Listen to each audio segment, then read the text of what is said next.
Hello, my name is Father Demetri. So today I am been contemplating the passage in the Gospel where it talks about Jesus sleeping during the storm, when Jesus is traveling across the water with some of the skilled fishermen that have been fishermen all their lives. And during that time, he's fast asleep when this sudden raging storm comes in, starting to fill the boat full of water and everything. I remember some years back, and I'm sure most of us remember this who live in Florida, that when Hurricane Irma came through, it covered the whole state. It doesn't matter if you evacuated to a different place, it covered the whole state. And as the storm was approaching, of course, we were keeping track of it. We had evacuated, and when the storm hit, I remember waking up, I could hear the wind, I could hear the rain, I could hear it howling outside, and I began to instantly pray. But at that time, my son, who we had in the bed with us, he was fast asleep. He just slept like a baby the whole time. I was praying, I was worried, I was fretting, but my son, he was fast asleep. That's what Jesus was doing that night. That's what Jesus was doing during that storm. He was just fast asleep because he understood, he trusted that his Father was in heaven. As we sit and worry and fret about what's going on in the world, we who are Christians need to remember that God is the calm of the storm. Even though there's all these marchings and protests and riotings and fear and everything being spewed by the media and everything else, we can understand that God is with us. He's not asleep. He's diligently watching us. But as Christians, as Solomon says, of course he wasn't a Christian, but he said as followers of God, in Proverbs he talks about that we should be able to lie down and sleep with no problem, trusting that God is with us and God is by our side. It's often very confusing for a lot of people, and a lot of Christians even are afraid and terrified.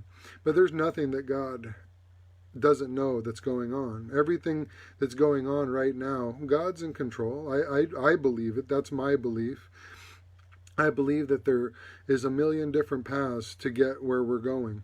But God, and if we slowly start to bring our will over to God's will, He knows where we're going to end up. He knows where we're going. It's sometimes even a paradox that you try to figure out what's going on in this world, and you're like, well, where is God? How come He's not intervening? Well, He is. He is intervening. We as Christians, when we draw closer and closer to God, we as Christians, when we start taking our faith seriously, when we start standing up, our prayers can make a difference. And that's what fasting is all about. If we remember right, when Jesus was with his disciples and the person that was possessed, they could not send it out. And Jesus said, only by prayer and fasting can you actually drive this type of demon out. Well, I'm going to tell you straight off that everything that's going on right now, it's all driven by the demonic world and the powers of the darkness.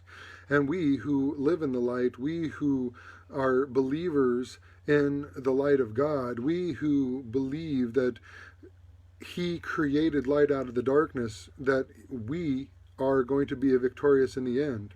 Sure, the wars that we fight along the way, and I'm not talking about the world wars, I'm not talking about the conventional warfare, modern warfare, but I'm talking about the spiritual wars that we fight. When we who are Christians start standing up against the darkness, we start standing up against this demonic world, we are able to drive back forces. And that's why a lot of times we need to understand that we need to stand strong. We can't be afraid. When Jesus was in that boat and it was rocking back and forth and the storm was hitting and he was fast asleep, the disciples, and again some of them experienced fishermen, came to him frantic. They had been through storms before, but they came in frantic and said, Lord, we're going to perish. And he stood up, he calms the storm, and he asked them a question. Why were you afraid? That's the same question that I'm going to ask everybody. Why are we afraid? Why are you afraid of any of the things that are going on? We have the Lord our God who is on the throne. We have the Lord our God that conquered death. Even if we lose our lives here on earth, that's not the end. That's only the beginning. And we who are here, we are called to be fighting. We who are here that are worshipers of Jesus Christ, we're not here to live lives of luxury, and we're not here to live lives of relaxation. We should be constantly praying. We should be constantly fighting, especially the priests, the pastors.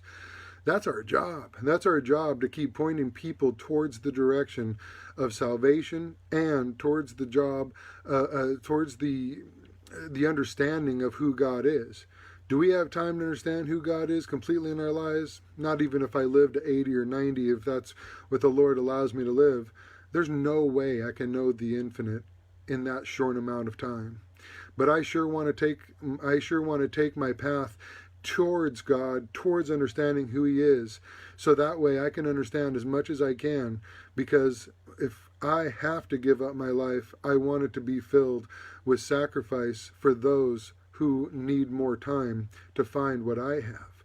I really want those people to understand who Jesus Christ is through my example, not through my words, not through anything else, but through my example.